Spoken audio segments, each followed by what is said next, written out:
Thank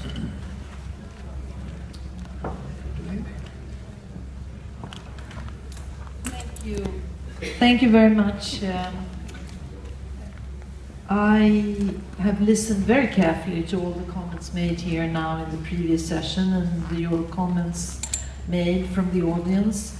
It's not been an easy job to try and absorb all these fantastic comments and ideas and to compile them into something readable. And I would like to start by thanking you all for all your contributions and your hard work and inputs in this process, and also my own drafting committee for what they have contributed to. We've tried to do our best to compile comments on the policy documents. I know I heard this comment here that there are too many documents, too many words. I've been through many negotiation processes myself in different international fora, and I tend to agree really that there are too many words, too many sort of documents to read and understand. So it's a matter of getting them down into some more brief and readable, understandable documents. So I'd just like to mention what we can do now from the drafting committee side. There are three things, I think I mentioned this morning to you already, about the three kind of processes, if you like, ahead of us here. First one, there are all the comments and inputs on the policy papers. Please put your inputs, if you have more on this, and email them to the key@futureofplaces.com. Secondly, we've reviewed this key messages document that was the outcome of the last FOP conference, which was a very good one, I think, but we worked more on that. We did try to absorb some of the key messages into fewer messages, a little bit reformulated. We didn't leave anything out of them, but we tried to use them when we formulated the key messages. And thirdly, there was this issue of us trying to produce a paper called Public Space for the City We Need, which is then given to the Urban Thinkers Campus as a contribution to them in their continued discussions. And I'm going to present now a little bit of the outcome we have here.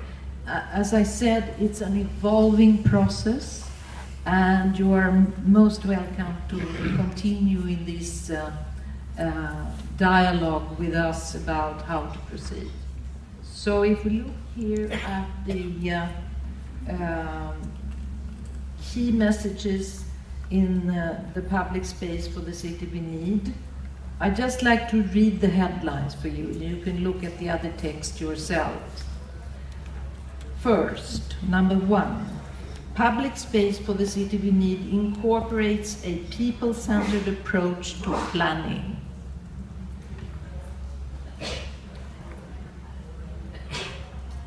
Number two, public space for the city we need is inclusive, particularly for vulnerable groups.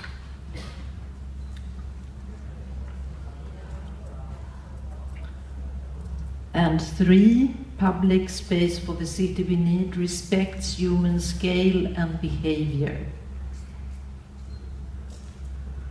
Fourth, public space for the city we need provides a citywide network of connected streets and public spaces. 5, public space for the city we need is economically productive. 6, public space for the city we need is accessible.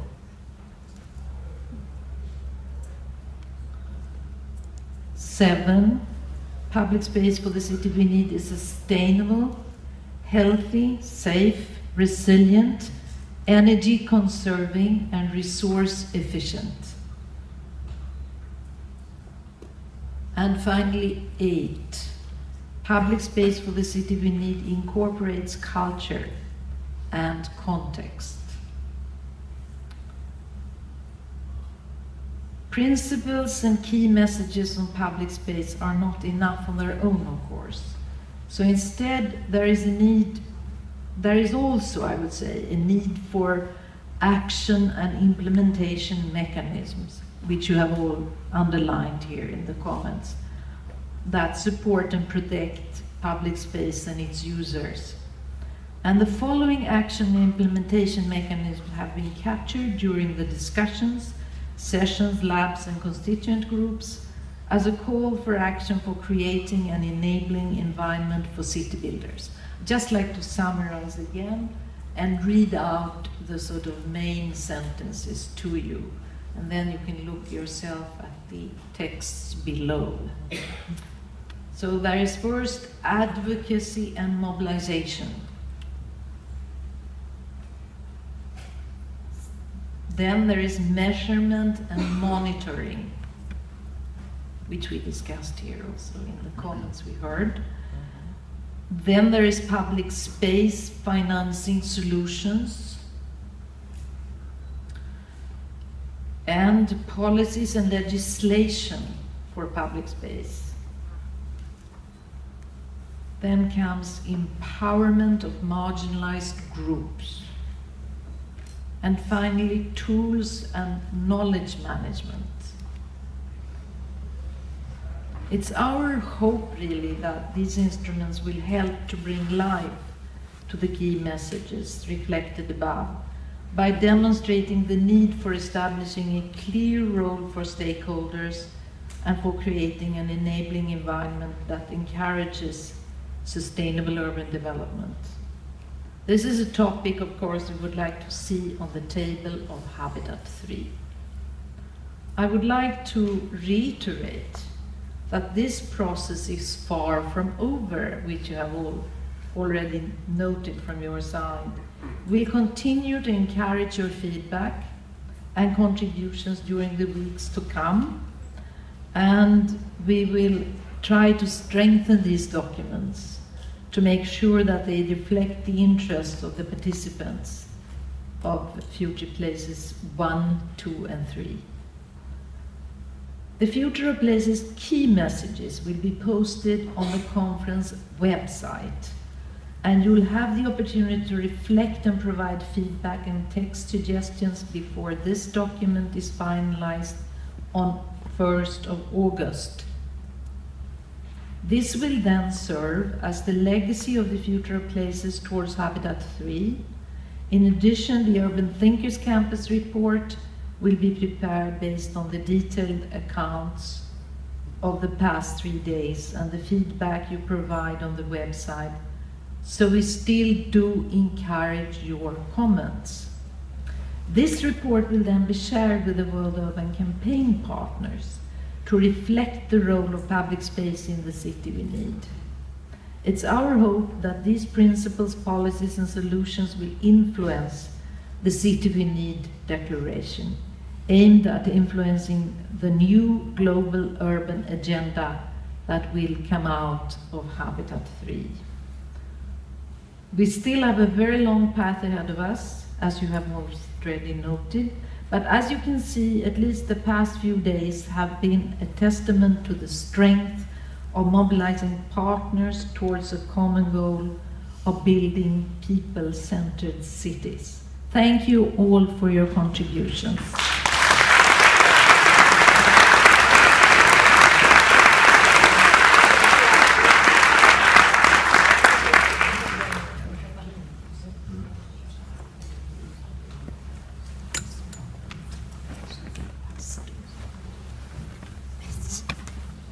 Thank you, Inga. Are you recording all this time? Oh my God. So that was very useful report from the drafting committee that none of you have actually seen, right? It's kind of, we've been to all these sessions and we've had all these things visible, but there has been lots of work going on behind the closed doors, so to say. And now we have argued a lot about that there is going to be more written comments, and please can you read and can you come back and can you send mails. Now we did this last year, you remember, when we were in the Future of Places 2. And we had lots of comments that actually came in on the documents. So we really feel that this is a process that worked so well last year, and that's why we can dare to actually also put it on the table this year. So don't disappoint us. It's going to be, the process is open for the whole month, and then we hopefully will get we'll put all the comments in, and we will have something to present to you on the web by the mid of August. We've been having all these years of process where we have talked about the importance of public space and place making. We talked a lot about how this issue can contribute to cities and quality of life for people, and there's been different sessions with different sub-focuses.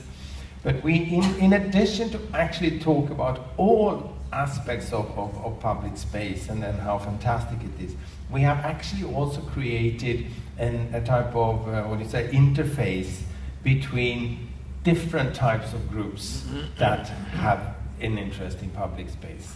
And I think that many of you previously spoke to yourself, so to say. I mean, the developers spoke to the developers, and the academics spoke to the academics, and so forth. It's pretty common when you go to conferences that it's one type of people. But here we have really managed to have different types of people from different groups and from different parts of the world, and also different age groups. I would say that it's seldom that I go to conferences where there is such a good mix of age and regions and different constituency groups. So, this I hope is something that will continue actually, because it also shows that the multi-sectorial approach that we have talked a lot about on public space, it's really, we are actually all needed in order to make this work. So we created a nice interface, but in addition to this, we have actually also created a fairly strong global movement for public space. And I think this has also been proved lately, because suddenly important processes and institutions and whatever, they start to write to Future of Places to ask about things on public space. There isn't, in other institutions that are so knowledgeable on this topic as we are. We together. There is, in this network that we now have, it's hundreds of different kinds of institutions and thousands of people, and we together have, over these years, we have compiled and we have looked upon and we have assessed and we have described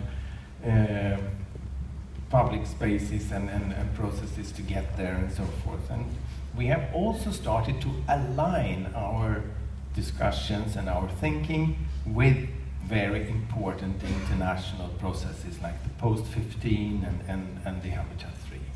So that also makes this process, I would say, very special, because we have been able to do this at a fairly early stage in the process. None of these processes are still concluded, but we are already prepared after years of work, actually. What do we want to say to these people? And now we are not going to have another conference. We think that we maybe have conferenced enough. But we have results, and we're going to use these results. So the refined documents will be kind of used in the official ways that are lined out by the UN in order to how can you influence the Habitat 3 process and so forth. But as was alluded to here in the earlier session, there is also the fact that this is member states, this is country processes, and every one of you come from a country. And that means that we probably, in this conference today, we are 75 countries that is represented. Now, that's a big part of the countries. And if we add on some of the members that came for the conference last year and the first one, I'm sure we're probably up to like 50% of the countries. Now, can you now promise that you try to influence your national committee that is going to go to Habitat 3, that they have to read the paper we have written before they go? Homework.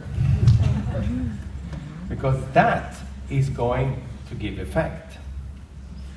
So we have to influence the country delegations, we have to influence all other lobby groups which are going, because these type of UN conferences, they have lots of people that go for different reasons, private sector and civil society and local authorities, and everyone would like to be there. Make sure that they have understood our message. Now, all these things that we have done only because Axel Johnson Foundation has found this interesting, and they found it worthwhile to invest time, efforts, and some money into this process. And we are really very, very grateful for this, because this is not a small issue. This is a long process, lots of components, and Axel Johnson has been standing and driving and coming with ideas and supported the whole process financially. They have been doing this, and there is also PPS with their long experiences that has been part of the designing of the whole process, that have years of experience that have been able to be put into this process. And there is all my colleagues at UN Habitat that have worked with this daytime and nighttime and put their real soul into this process. And together, I think that we have actually managed to make a platform where you, committed participants, have been able to then talk, speak, meet, learn, educate, and share. And said several times here, this is maybe the end of the conferencing, but it's not really the end of future places. The website is going to be there, the documents are going to be developed, we will secure that they go to different places, and we will check that you also do that. So the network is alive. Now we're coming really to the end of the program, and I'm going to ask Peter from Axel Johnson to come up here, and Mayor Maimuna for a little just thank you to the foundation to have made all this possible.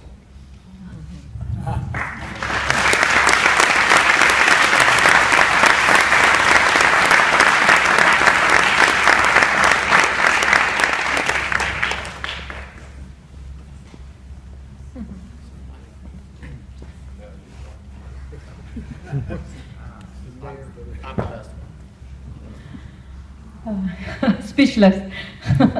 As after having 4 days here.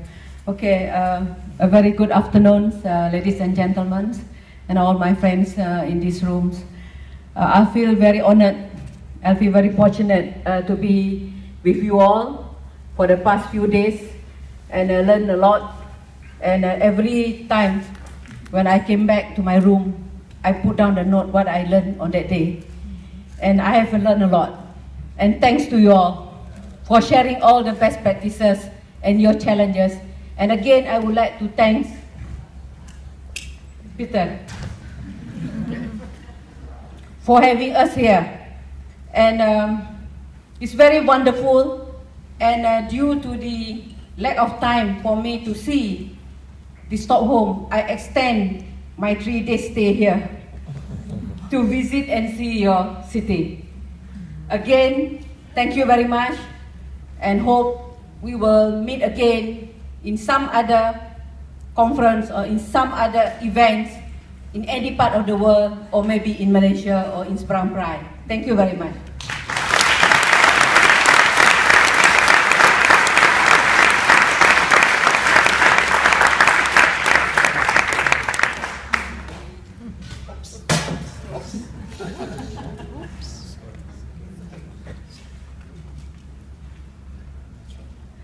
Thank you very much. This is a book of the, I just want to inform, this is the coffee table book of the Sprang Pride, Discovering the Hidden Pearl of Penang. And this is the first version, the first coffee table book ever written on Sprang Pride.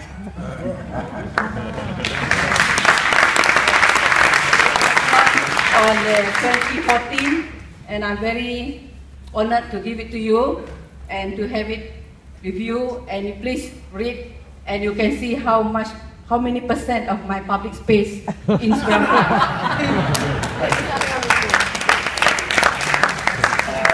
Thomas Melin brought up one very important issue here, and that was daytime and nighttime.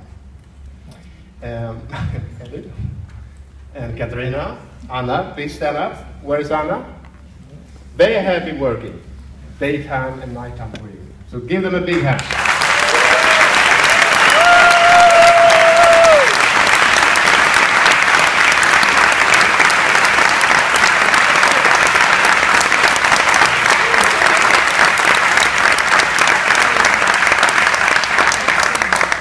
Okay, everyone is asking me about the future of Futures Places. Yes. I have an answer from Wikipedia about social movements. There is no single consensus definition of a social movement. Mario Diani argues that nearly all definitions share three criteria. A network of informal interactions between a plurality of individuals, groups, or organizations engaged in a political or cultural conflict on the basis of a shared collective identity. I don't believe in a central organization of this. This must be loose, nebulous network where you connect to each other. Future Places is not copyrighted. You can use this as much as you like. And we will keep the site, and maybe we can list activities that is going on. But you have to do the job yourselves. But talk about movements. It's time to move to the lunchroom. Thank you very much.